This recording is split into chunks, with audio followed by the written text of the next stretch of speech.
Konsep dasar informasi. Yang pertama, apa itu konsep dasar informasi? Informasi merupakan hal yang sangat penting bagi manajemen dalam pengambilan keputusan, karena informasi dapat diperoleh dari sistem informasi. Sistem informasi merupakan komponen dalam sebuah organisasi yang berhubungan dengan proses penciptaan dan aliran informasi. Informasi dapat mengenai data mentah, data tersusun, kapasitas sebuah saluran komunikasi, dan lain sebagainya. Informasi ibarat darah yang mengalir di dalam tubuh suatu organisasi, sehingga informasi ini sangat penting di dalam suatu organisasi. Jika sistem itu kurang informasi, akan menjadi luruh, kerdil, dan akhirnya mati. Sebagai contoh, apabila memperhatikan secara seksama mengenai anatomi tubuh, mulai dari ujung kepala sampai ujung kaki, jika salah satu dari anggota tubuh tersebut tidak berfungsi sebagai semestinya, tentunya gerakan tubuh tidak sempurna. Begitu juga dengan organ tubuh yang mempunyai fungsi dan tugas masing-masing, dan mekanisme kerjanya tidak dapat berdiri sendiri, tetapi saling berhubungan, saling ketergantungan satu sama lainnya secara terpadu, sehingga tubuh kita hidup dan bergerak secara sempurna. Dari contoh ini dapat ditarik kesimpulan bahwa suatu sistem tentunya terdiri dari struktur dan proses. Struktur sistem merupakan komponen-komponen yang membentuk sistem itu sendiri, sedangkan proses merupakan uraian prosedur kerja setiap komponen dalam mencapai tujuan dari sistem. Ilustrasi ini memberikan gambaran bahwa kegiatan kecil maupun besar menggunakan sistem dalam melakukan tugas dan fungsinya untuk mencapai tujuan tertentu. Demikian pula, kegiatan dalam suatu organisasi tidak terlepas dari sistem dan informasi untuk mencapai tujuannya.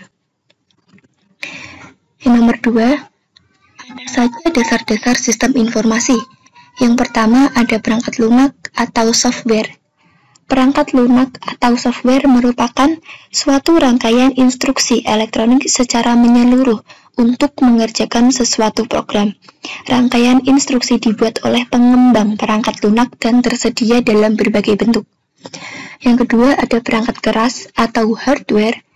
Perangkat keras atau hardware merupakan salah satu komponen dari sebuah komputer yang secara langsung berfungsi mendukung proses komputerisasi.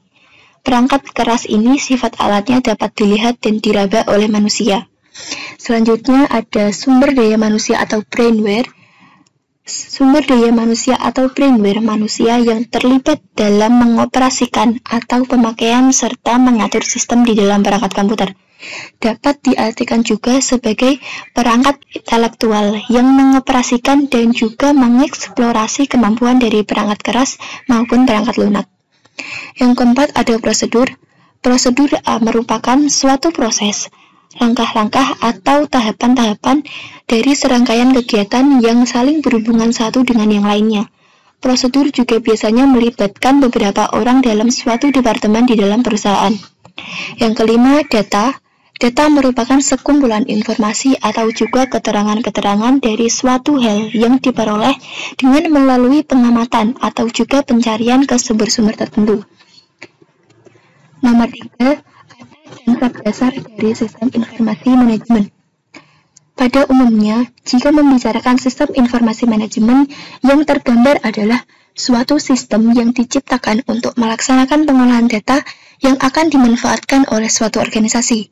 Pemanfaatan data di sini dapat berarti penunjang pada tugas-tugas rutin, evaluasi terhadap prestasi organisasi, atau untuk pengambilan keputusan organisasi tersebut.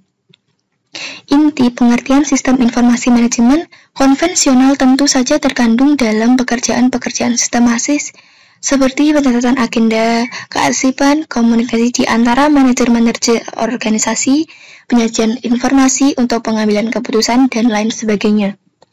Konsep sistem informasi manajemen dapat dipandang sebagai suatu perluasan secara mendasar dari akuntansi manajerial dengan mengikut sertakan gagasan dan teknik ilmu manajemen serta teori perilaku tentang manajemen dan pengambilan keputusan. Kemampuan komputer telah membantu perkembangan konsep sistem informasi manajemen karena perangkat keras dan perangkat lunak telah membuka dimensi baru yang digunakan dalam konseptualisasi sistem informasi bagi sebuah organisasi.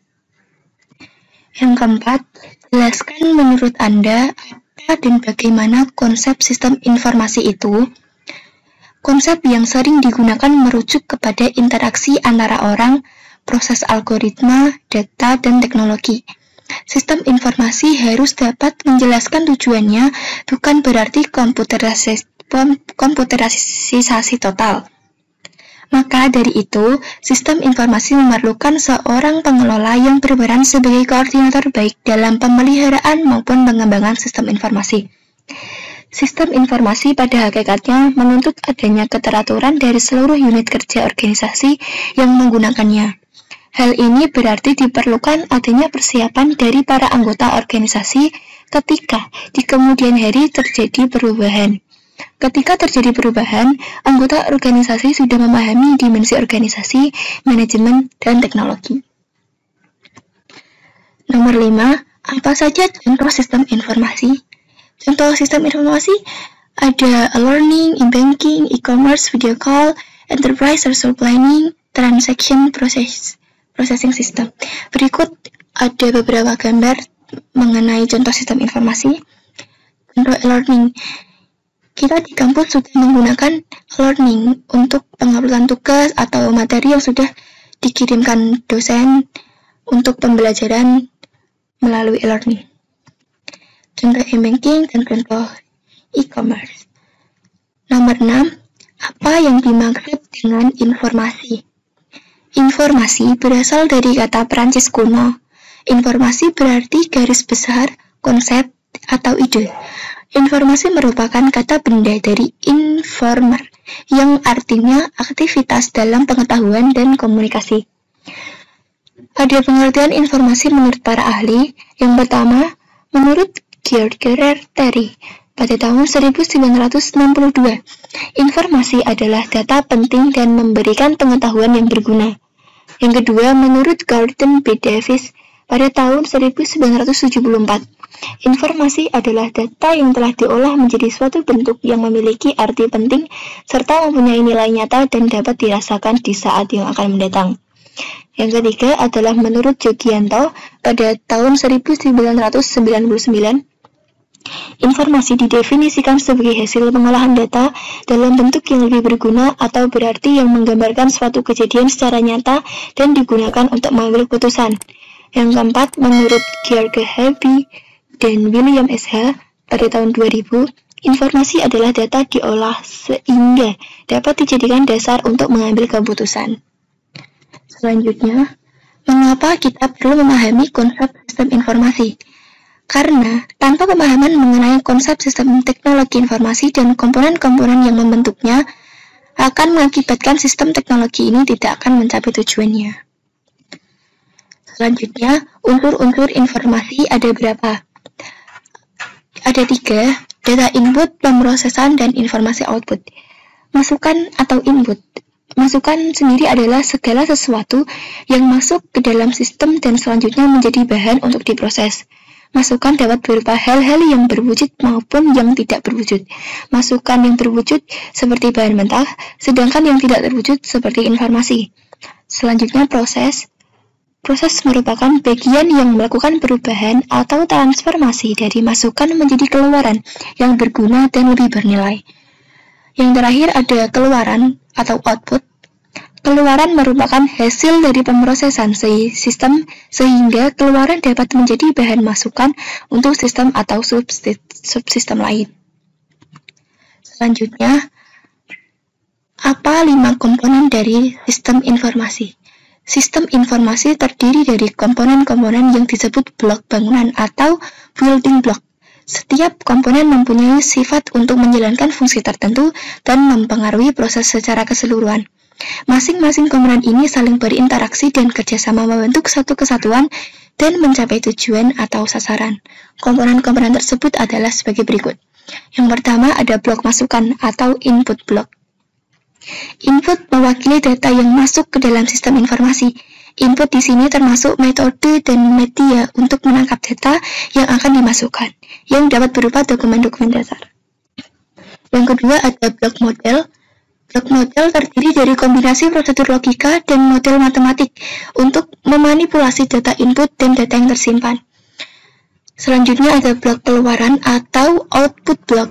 Produk dari sistem informasi adalah keluaran yang merupakan informasi yang berkualitas dan dokumentasi yang berguna untuk semua tingkatan manajemen serta semua pemakai sistem. Yang keempat ada blok teknologi. Blok teknologi digunakan untuk menerima input, menyimpan, mengakses data, menghasilkan dan mengirimkan keluaran dari sistem secara keseluruhan. Teknologi terdiri dari teknisi brainware, perangkat lunak software, dan perangkat keras hardware. Yang kelima ada blok basis data atau database block. Blok basis data merupakan kumpulan data yang saling berhubungan satu dengan lainnya, tersimpan di perangkat keras atau hardware dan perangkat lunak atau software untuk memanipulasinya. Ada satu tambahan untuk komponennya, yaitu blok kendali atau control block. Beberapa pengendali perlu dirancang dan diterapkan untuk meyakinkan bahwa hal-hal yang dapat merusak sistem dapat dicegah ataupun bila terlanjur terjadi kesalahan-kesalahan dapat langsung cepat diatasi. Beberapa hal yang dapat merusak sistem informasi seperti bencana alam, api, temperatur, air, debu, kecurangan-kecurangan, kegagalan-kegagalan sistem itu sendiri, ketidakefisienan, sabotase, dan lain sebagainya. Nomor 10, apa perbedaan antara data dan informasi? Data merupakan bentuk dasar dari sebuah informasi. Dengan kata lain, data yang telah diperoleh harus diukur dan dinilai baik buruknya, berguna atau tidak dalam hubungannya dengan tujuan yang akan dicapai. Pengolahan data terdiri dari kegiatan-kegiatan penyimpanan data dan penanganan data.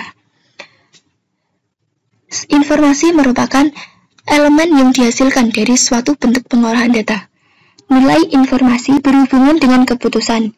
Bila tidak ada pilihan atau keputusan, maka informasi menjadi tidak diperlukan. Keputusan dapat berkisar dari keputusan berulang sederhana sampai keputusan strategis jangka panjang. Nilai informasi dilukiskan paling berarti dalam konteks sebuah keputusan. Selanjutnya, apa saja klarifikasi sistem informasi? Sistem pendudukan operasi, sistem kontrol proses, sistem pendukung manajemen. Sistem informasi sebagai pendukung pemecahan masalah organisasi dan manajemen berlandaskan pada teknologi informasi. Teknologi informasi merupakan kumpulan sumber daya informasi para pengguna dan fungsi manajemen. Yang terakhir, apa saja siklus informasi? Siklus informasi terdapat 7 tahapan. Sebagai berikut penjelasannya. Yang pertama, data. Data merupakan bentuk yang masih mentah, yang belum dapat bercerita banyak sehingga perlu diolah lebih lanjut. Sebagai contoh, data pribadi mahasiswa, data nilai siswa, data kuesioner, dan data guru. Hal ini belum bisa bercerita banyak ke lembaga. Yang kedua ada input.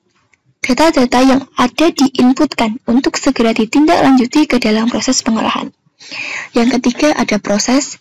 Data-data yang telah diinputkan melalui dan menggunakan suatu model tertentu, contohnya nilai mahasiswa yang dihasilkan berupa nilai angka, di mana data ini masih kurang tepat bagi penerimanya jika terbiasa dengan grade. Supaya lebih tepat, maka diolah dengan model perhitungan dengan rank untuk mendapatkan grade nilai. Pada proses ini, data-data tersebut disimpan ke dalam database dan dapat diambil kembali untuk melakukan suatu proses. Yang keempat, ada output. Data-data yang telah diproses dengan model tertentu selanjutnya menghasilkan informasi. Yang kelima, ada penerima.